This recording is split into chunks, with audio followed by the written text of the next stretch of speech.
Hi! Hello! Welcome to our channel. నేను మీ శ్రీ. ఈరోజు మనం చెప్పుకోబోయే కథ 'ప్రియ నేస్తం' పార్ట్ 128. కథలోకి వెళ్ళే ముందు వీడియోని లైక్ చేసి హైప్ చేయండి. లోహితకి పెయిన్ స్టార్ట్ అయ్యాయి. హడావిడిగా హాస్పిటల్‌కి తీసుకెళ్ళిపోయాడు ప్రణయ్. వాళ్ళతో పాటు మల్లిక, సీతమ్మ కూడా వెళ్లారు. మల్లిక ప్రవర్తిక వాళ్ళకి కాల్ చేసి విషయం చెప్పింది. ఆ రోజు సాయంత్రం కల్లా వాళ్ళు బయలుదేరారు. అప్పటికే లోహితకి ముద్దులొలికే బాబు పుట్టేశాడు. ప్రణయ్‌కైతే అదంతా కలలా ఉంది. అర్జున్‌కి ఎప్పుడెప్పుడు తన కొడుకుని చూపించాలా అని తెగ ఎదురు చూస్తున్నాడు ప్రణయ్ అయితే. ఇంటికి వచ్చి రాగానే ఫ్రెష్ అయ్యి మళ్ళీ హాస్పిటల్‌కి బయలుదేరారు ముగ్గురు. లోహితకి నాచురల్ డెలివరీ అవ్వడంతో ఆమెకే ఇబ్బంది లేదు. అర్జున్ వెళ్ళేసరికి కొడుకుని చేతుల్లో ఉంచుకొని మాట్లాడుతున్నాడు ప్రణయ్. ఆ బుజ్జిగాడు నిద్రపోతున్నాడు. అర్జున్ ఆ గదిలోకి అడుగుపెట్టగానే రేయ్ బావా అంటూ కేక పెట్టాడు ప్రణయ్. నిద్రపోతున్న ప్రణయ్ కొడుకు ఉలిక్కిపడి చూశాడు. అరే మెల్లిగా బాబో, బాబు భయపడతారు అంటూ దగ్గరికి వచ్చాడు అర్జున్. ఫస్ట్ అట్ట ఎత్తుకోవాలి అంటూ బాబుని చేతుల్లోకి తీసుకుంది ప్రవర్తిక. తన అన్నయ్య కొడుకు ఆ లేత చెంపంతా తనకి తాకించుకుని అలాగే ఉండిపోయింది. తన అన్నయ్య కొడుకు ఆ భావం ఆమెకు నచ్చింది. ఆమె సంతోషం వ్యక్తం చేయలేకపోతుంది అన్నట్టుంది ఆమె వాళ్ళకు. అర్జున్ రోహితని ఎలా ఉందో కనుక్కుంటున్నాడు. కాసేపు తర్వాత ప్రవర్తిక బాబునివ్వగా అర్జున్ నెమ్మదిగా చేతుల్లోకి తీసుకున్నాడు. అతనికి రక్ష పుట్టినరోజు గుర్తుకు వచ్చింది. అలాగే అరచేయికి కాస్త ఎక్కువగా ఉన్న ఒక చిట్టి పాపని చేతుల్లో పెట్టగానే ఆ రోజు తన వైపు కళ్ళు మిటకరించి చూసి చేతులని తన ముఖానికి తాకించి కాళ్ళు అతని హృదయానికి తాకించింది. ఆ సన్నివేశం అతనికి ఇంకా గుర్తుంది. తన అల్లుడి తల మీద అప్రయత్నంగా ముద్దు పెట్టేసుకున్నాడు అర్జున్. అబ్బా! నా కొడుకు జన్మ ధన్యమైపోయిందిరా బావా! అని ప్రణయ్ నవ్వుతూ అన్నాడు వాళ్ళని చూసి. ఎక్స్ట్రాలు చేయకురా ఇడియట్! అంటూ బాబుని నెమ్మదిగా లోహిత పక్కన పడుకోబెట్టాడు అర్జున్. రక్ష నడుచుకుంటూ బెడ్ దగ్గరికి వెళ్ళి బాబుని తెగ చూస్తోంది. బాబు నచ్చాడా? అని లోహిత అడుగుతోంది. బాబు ఎందుకు మాల్‌గా ఉన్నాడు? అని బొటనవేలు, చూపుడు వేలు దగ్గరికి చేసి చూపిస్తూ అడిగింది రక్ష. మాల్ కాదే పిల్ల రాక్షసి, స్మాల్ అని సరిచేశాడు ప్రణయ్. ఆ క్షణంలో బుడ్డదానికి మహా చెడ్డ కోపం వచ్చేసింది. ఆ చిట్టిబాబు ముందు తన మామయ్య తనని ఇన్సల్ట్ చేశాడని ఫీల్ అయిపోయింది రక్ష. బేలగా ముఖం పెట్టి తండ్రి వైపు చూసింది రక్ష. రేయ్ ఇంకోసారి నా రక్షనేమైనా అన్నావంటే చంపేస్తాను, పళ్ళు రాలగొట్టేస్తాను. అర్జున్ కూతురు చూసిన చూపుని అర్థం చేసుకుని ప్రణయ్ పొట్టలో పొడిచాడు మోచేత్తో. ఎలారా ప్రవి, ఈ తండ్రి కూతులని భరిస్తున్నావు అని బాధగా ముఖం పెట్టాడు ప్రణయ్. ప్రణయ్ మాటలు అందరికీ నవ్వు తెప్పించాయి. ప్రణయ్ వాళ్ళు ఉండే ఇల్లు చిన్నదని అక్కడ అందరికీ సరిపోదని ప్రవర్తిక తమ ఇంటికి రమ్మనమని గొడవ. ప్రణయ్ ఒప్పుకోలేదు. భర్తకు చెప్పి తన అన్నయ్యని ఒప్పించి ఇంటికి తీసుకెళ్ళిపోయింది ఆమె. లోహితకి పెయిన్ స్టార్ట్ అయినప్పుడు ప్రణయ్ ఫ్యామిలీ కూడా ట్రైన్ ఎక్కేశారు.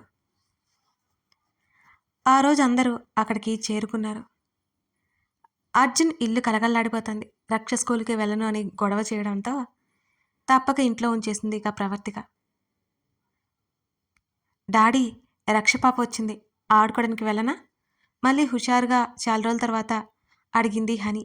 కూతురు ముఖంలో కూడా హుషారు కనిపించింది హేమంత్కి. హేమంత్ ఆలోచిస్తున్నట్టుగా కాసేపు ఆగాడు. తన అర్థం లేని భయంతో తన కూతురి సంతోషాన్ని పోగొడుతున్నానా? డాడీ తండ్రి ఏం చెప్పకపోవడంతో దిగులుగా మారిపోయింది హని. వెళ్ళు. తండ్రి చెప్పడం ఆలస్యం. నిటారుగా అయ్యి బయటికి ఉరగ్గా వెనకే వెళ్ళాడు హేమంత్. హని గేట్ లోపలికి వెళ్ళిన తర్వాత అతను అక్కడే గార్డెన్లో కూర్చొని ఆలోచిస్తున్నాడు. అతనికి అప్రయత్నంగా మల్లిక గుర్తొచ్చింది. ఆమె ఉందా లేక వెళ్ళిపోయిందా? హని దా బాబుని చూపిస్తా అని చేతులు పెట్టుకుని లోహిత దగ్గరికి తీసుకెళ్ళింది రక్ష. అక్కడ అందరూ కూర్చునే ఉన్నారు. మల్లిక కనిపించగానే హని కళ్ళు మెరిశాయి. చుట్టూ తిరిగి మల్లిక దగ్గరికి వెళ్ళేసరికి మల్లిక అక్కడి నుంచి వెళ్ళిపోయింది. అది రిజెక్షన్ అని ఆ చిట్టి మనసుకి అర్థం కాలేదు పాపం. పిల్లల మనసులు అద్దాల్లాంటివి. దేనికి ఎలా స్పందిస్తాయో మనం ఊహించలేం. మన భావాలు నేరుగా చెప్పకపోయినా వాళ్ళకవి తెలుస్తాయి. మన డెసిషన్స్ వల్ల వారి నవ్వులు దూరం అవుతుంటే అప్పుడు మనం గెలిచినట్ట, ఓడినట్ట. మల్లిక ఎందుకలా వెళ్ళిందో ఆలోచించడమో అర్థం చేసుకోవడమో తెలిసే వయసు కూడా కాదు. నా బాబు రక్ష బుజ్జిగాడి చేతిని పట్టుకొని చెప్తుంటే హనీ కూడా బాబుని తాకింది. పెద్దవాళ్ళ మాటలు పట్టినట్టు ఇద్దరు కూర్చుని మాట్లాడుకుంటుంటే లోహిత నవ్వుతూ చూస్తోంది. ఆ తర్వాత బాబు దగ్గర నుంచి ఇద్దరు బయటకొచ్చారు. పిన్ని, హనీ వచ్చింది, ఆక్కుందామా? మల్లిక ఓని చెంగు పట్టుకుని రక్ష లాగుతోంది. లేదు రక్ష, నాకు పనుంది, మీరిద్దరూ వెళ్ళి ఆడుకోండి అంటూ రక్ష చెంప తట్టింది మల్లిక. ఆంటీ అంటూ మల్లికని చుట్టేసి, ఐ మిస్డ్ యూ ఆంటీ అని హనీ దిగులుగా చెప్తుంటే, నేను కూడా మిస్ యూ పిన్ని అని మరోవైపు హత్తుకుంది రక్ష. మల్లిక అప్రయత్నంగా ఇద్దరిని దగ్గరికి తీసుకుంది. వెళ్ళి ఆడుకోండి అని వదిలి వెళ్ళిపోయింది మల్లిక. హనీ రా అని రక్ష హనీ చేతిని పట్టుకుని తీసుకెళ్ళిపోతుంటే, నేను ఆంటీతో ఉంటాను, నువ్వు రా పాపా అంది హనీ. పిన్నికి పని ఉంది వినలేదా అన్నట్టు మాట్లాడింది రక్ష. హనీకి ఇంట్రెస్ట్ లేకపోయినా రక్ష పిలుస్తుండడంతో ఇక ఆడుకోవడానికి వెళ్ళిపోయింది మల్లికని వదిలి. మళ్ళీ పిల్లలెక్కడున్నారో చూడు, ప్రవర్తిక కేక వేయడంతో సరే అక్క అని బయటకొచ్చింది మల్లిక. హనీ రక్ష పరిగెత్తుకుంటూ ఆడుతున్నారు.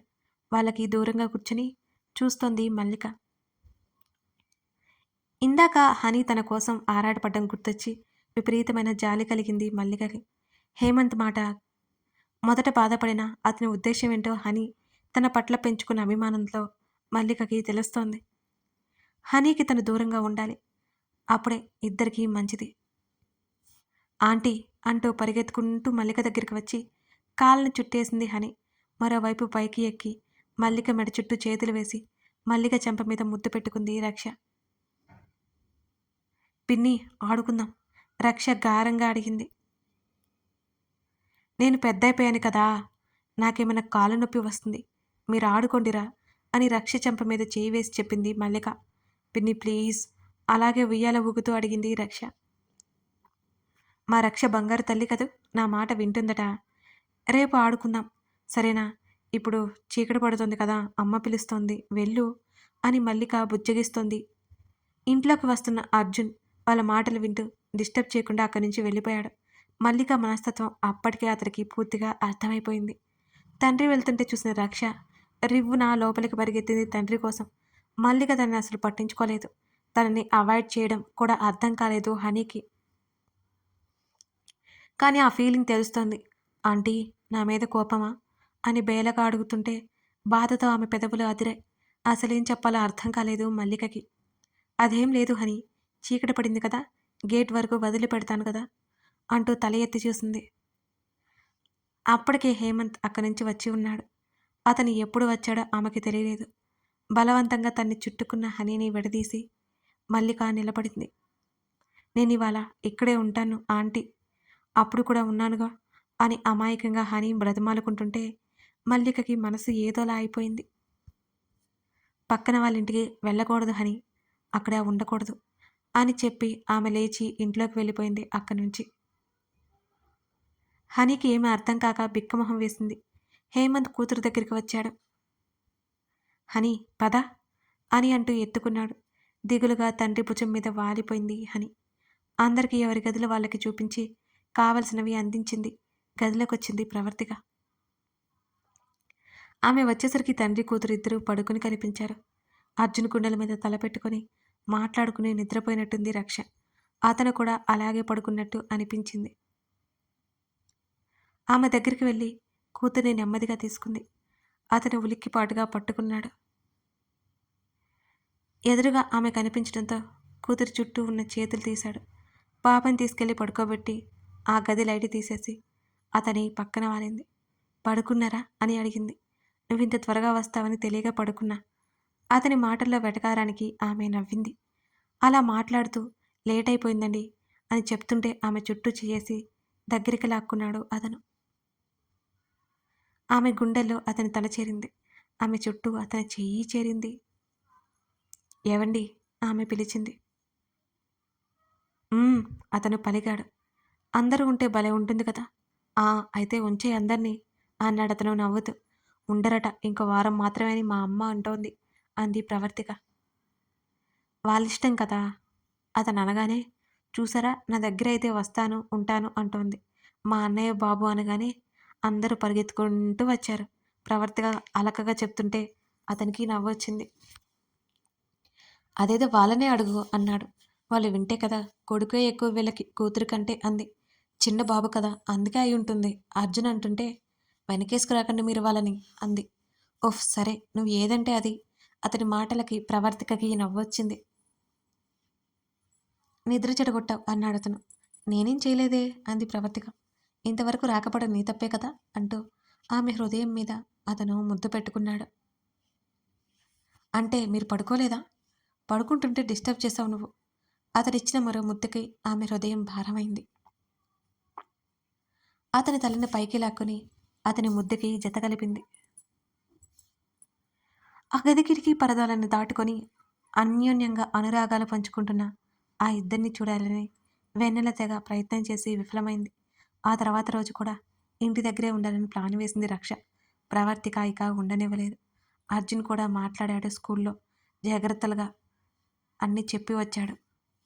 బయట ఉన్న ప్రణయ్, అర్జున్ తిరిగి వచ్చారు.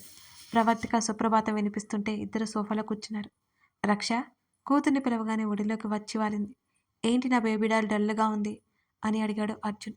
ఏముంటుంది స్కూల్కి వెళ్ళనని గొడవ అంటూ టిఫిన్ ప్లేటు తీసుకొచ్చింది. రక్ష నోరు తెరవలేదు. అర్జున్ ఆ ప్లేటు అందుకున్నాడు. బాబుని కాళ్ళ మీద పడుకోబెట్టుకుని ఆడిస్తుంది నీలిమ. తన మనవరాల్ని అల్లుణ్ణి ఆమె నవ్వుతూ చూస్తోంది.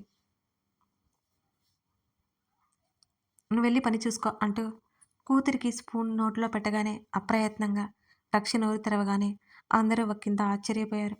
అప్పటికే ప్రవర్తికని ముప్పు తిప్పలు పెట్టి ఒక ముద్ద కూడా తినలేదు. అర్జున్ ఏం చెప్పకుండానే తింటోంది రక్ష. ప్రతిరోజు స్కూల్కి వెళ్లకుండా ఉండకూడదురా. నీ ఫ్రెండ్స్ అందరూ రక్ష బ్యాడ్ గర్ల్ అంటారు. అందుకే నువ్వు వెళ్తూ ఉండాలి. ఈవినింగ్ వచ్చాక బాబుతో ఆడుకోవచ్చు అని అర్జున్ చెప్పాడు. రక్ష ఎక్కువ వాదించలేదు. వెళ్తానన్నట్టు తల ఊపింది. ఇదంతా రోజు ఉండేదే కాబట్టి ప్రవర్తికకి అన్నీ తీసుకొచ్చి ముందు పెట్టిందిక. ఇవాళ నేను నిన్ను డ్రాప్ చేస్తాను సరేనా అని ప్రణయ్ అనగానే రక్షలో హుషారు వచ్చింది. చేతులు చాపగానే ప్రణయ్ ఎగరేసి పట్టుకున్నాడు. రక్ష కిలకిలా నవ్వింది. ప్రణయ్ రక్షని తీసుకుని వెళ్ళిపోయాడు. మామ్స్ బైక్ మీద ముందు కూర్చుని పిలిచింది రక్ష. చెప్పరా అన్నాడు ప్రణయ్. నువ్వు లోతత్త బాబు ఇక్కడే ఉండొచ్చు కదా అని రక్ష ముద్దుగా అడుగుతుంటే ప్రణయ్ నవ్వుకున్నాడు. ప్రవర్తిక తను ఎప్పుడూ సొంత అన్న చెల్లెల్లాగే ఉన్నారు. ఇప్పుడు రక్ష కూడా తనని అలాగే చూస్తుంది. అర్జున్ గురించి అయితే ఇక చెప్పనక్కర్లేదు. వాళ్ళిద్దరి స్నేహం ఎన్నో ఏళ్ల నుంచి అలాగే ఉంది. మామ్స్ అని గట్టిగా పిలిచింది రక్ష. అదేదో నువ్వేరా అని అన్నాడు ప్రణయ్. నేనా అంది. నువ్వే. అప్పుడు మనం చక్కగా కలిసి ఉండొచ్చు. నో మమ్మీ డాడీ వదిలి నేను ఉండలేను అంది రక్ష. బాబోయ్ ఈ పిల్ల రాక్షస్కి ఎన్ని తెలివితేటలు అనుకున్నాడు ప్రణయ్. మరి నేను కూడా అంతే కదా. మీ మమ్మీ మీ డాడీ ఊర్లో కదా ఉంటారు. రక్ష పాయింట్ తీసింది. నా బంగారు తల్లి నేను డాడీ లోహిత అత్త మమ్మీ బాబుకి అని చెప్పాడు ప్రణయ్. అయినా సరే రక్ష ముఖం ముడుచుకుపోయింది. నువ్వు స్కూల్కి వెళ్ళాక బాబుకి బోర్ కొడుతుంది కదా అందుకే ఉండట్లేదు. అక్కడ ఎవరుంటారు మరి అని అడిగింది. అక్కడ బోలెడు మందుంటారు.